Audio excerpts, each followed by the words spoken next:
Hi friends, வணக்கம். நான் உங்க சாரா பேசுறேன். நம்ம சேனலை சப்ஸ்கிரைப் பண்ணாதவங்க சப்ஸ்கிரைப் பண்ணிக்கோங்க. பக்கத்துல இருக்க பெல் சிம்பிள் அப்படியே பிரஸ் பண்ணிக்கோங்க. லைக் பண்ணுங்க, ஷேர் பண்ணுங்க. ஏன்னா நெக்ஸ்ட் வர வீடியோஸ்ல பாத்தீங்கன்னா உங்களுக்கான ஆன்சர் வந்து நான் அதுல கண்டிப்பா கொடுத்துருப்பேன். அதே மாதிரி உங்களுக்கு புதுசா ஏதாவது கத்துக்கணும் அப்படின்னு நீங்க நினைச்சாலும் உங்க கமெண்ட்ஸ்ல நீங்க சொல்லுங்க. அதே மாதிரி என்னுடைய மெம்பர்ஷிப்பா எனக்கு ஜாயின் பண்ணிருக்கீங்க. அதாவது ஜாயின் அப்படின்னு ஒரு ஆப்ஷன் கொடுத்துருக்காங்க. அதுல மெம்பர்ஷிப்பா ஜாயின் பண்ண எல்லாருக்குமே நான் தேங்க் பண்ணிக்கிறேன். நீங்க இப்போ வந்து கண்டினியூஸா இந்த வீடியோ பாருங்க. நீங்கள் கேட்குற கொஸ்டின் வந்து இன்னர் யூஸ் பண்ணாதவங்களுக்கு எப்படி வந்து கப் ஷேப் வந்து பர்ஃபெக்டாக வரும் அப்படின்னு சொல்லி கேட்குறீங்க. அதாவது இன்னர் வேர் யூஸ் பண்ணுறவங்க அப்படின்னா உங்களுக்கு அவங்க வந்து உடம்பு ரீதியாக ரொம்ப டைட்டாக போட முடியல அந்த மாதிரி இருக்கவங்களும் இருக்காங்க. ஒரு சிலர் வந்து கப் ஷேப்பு இதெல்லாமே பர்ஃபெக்டாக வேணும் ஆனால் இன்னர் யூஸ் பண்ண முடியாது அப்படிங்கிற இதுவும் இருக்காங்க. அந்த மாதிரி இருக்கும்போது அவங்க எப்படி அந்த கப் ஷேப் வேணும் அப்படின்னு சொல்லி எதிர்பார்க்குறாங்க அப்படிங்கிறது முதல்ல புரிஞ்சுக்கோங்க. அதுக்கு தகுந்த மாதிரி ஃப்ளாட்டாக வேணும் அப்படின்னாலும் அதுக்கு தகுந்த மாதிரி நீங்கள் மெஷர்மெண்ட் கரெக்ட் பண்ணிக்கலாம். அதே மாதிரி இன்னர் போடல அப்படின்னாலும் அதே மாதிரி ஃபிட்டிங் வேணும் அப்படிங்கிற மாதிரி இருந்தாலும் நீங்கள் அதை தனியாக அதுக்கான மெஷர்மெண்ட்டை வந்து கரெக்டாக மார்க் பண்ணிக்கோங்க. அதாவது இதுக்கு என்னென்ன அளவுகள் தேவை அப்படின்னா, ஒரு ஃப்ரண்ட் போர்ஷன் பேக் வச்சு நம்ம ஃப்ரண்ட் கட் பண்ணும்போது நம்ம என்னென்ன அளவு எடுப்போம் அப்படின்னா, ஃபஸ்ட்டு ஷோல்டர் மார்க் பண்ணிக்குவோம், அதுக்கப்புறம் ஆர்ம் ஹோல் மார்க் பண்ணிக்குவோம். இது வந்து யூஸ்வலாக நமக்கு நம்ம பேக்கில் இருக்கிறத அப்படியே நம்ம மார்க் பண்ணுறது.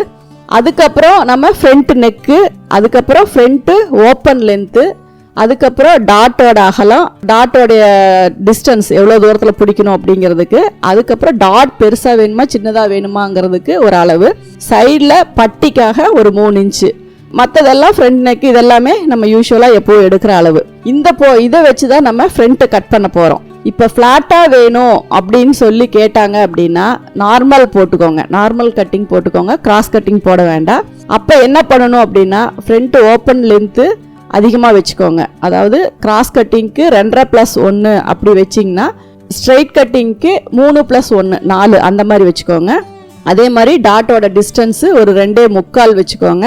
அந்த டாட்டோடைய சைஸு வந்து ஒரு மடிச்சிட்டிங்க அப்படின்னா ஒரு 1 இன்ச்சு 3/4 இன்ச்சு வர்ற மாதிரி, அப்படின்னா 1.5 2க்குள்ளே வர்ற அளவுக்கு அந்த டாட்டோடைய அகலம் இருந்தால் போதும். சைடில் விடுறது அந்த 1 இன்ச்சு எப்பவும் போல் விட்டிங்கன்னா போதும். இது வந்து உங்களுக்கு நார்மலான கப் ஷேப்புக்கு. அதே இன்னர் போடுறதில்ல, ஆனால் கப் ஷேப் வந்து பர்ஃபெக்டாக ஃபிட்டிங்காக கரெக்டாக வேணும் அப்படின்னு இன்னர் போடுற மாதிரியே வேணும் அப்படின்னா அவங்களுக்கு கிராஸ் கட்டிங் போட்டுக்கோங்க. ஃப்ரண்ட்டு ஓப்பன் லென்த்து குறைச்சிக்கோங்க, 2.5+1 வச்சுக்கோங்க, 2.25 வச்சுக்கோங்க. அதே மாதிரி டாட்டோட உயரமும் பேக் லென்த் எவ்வளோ இருக்கோ அதே அளவுக்கு வச்சுக்கோங்க. அதாவது பேக் வந்து ஒரு 14 இன்ச்சு இருக்குது அப்படின்னா ஃப்ரண்ட்டும் அதே அளவுக்கு வச்சுக்கோங்க. சைடில் 3 இன்ச்சு வச்சுக்கோங்க. கப் ஷேப் பெருசாக இருக்குது அப்படின்னா 4 டாட் பிடிச்சிக்கோங்க. அந்த மாதிரி பிடிச்சிட்டு நீங்கள் ஸ்டிச் பண்ணீங்க அப்படின்னா அவங்களுக்கு வந்து பர்ஃபெக்டாக கப் ஷேப் வந்து ஃபிட்டிங் கரெக்டாக வந்துடும். அதே மாதிரி நீங்கள் ட்ரை பண்ணி பார்த்துட்டு நீங்கள் வந்து எனக்கு கமெண்ட்ஸில் சொல்லுங்கள். நீங்கள் தொடர்ந்து இந்த சேனலை பார்த்து யூஸ் பண்ணிக்கணும் அப்படின்னா இந்த சேனலை சப்ஸ்கிரைப் பண்ணுங்கள், பெல் பட்டன் ப்ரெஸ் பண்ணுங்கள், உங்கள் ஃப்ரெண்ட்ஸ் கிட்ட ஷேர் பண்ணுங்கள். அதில் ஏதாவது உங்களுக்கு கமெண்ட்ஸ் தெரிவிக்கணும்னா கமெண்ட்ஸ் பாக்ஸில் போடுங்க. தேங்க்யூ ஃபார் வாட்சிங்.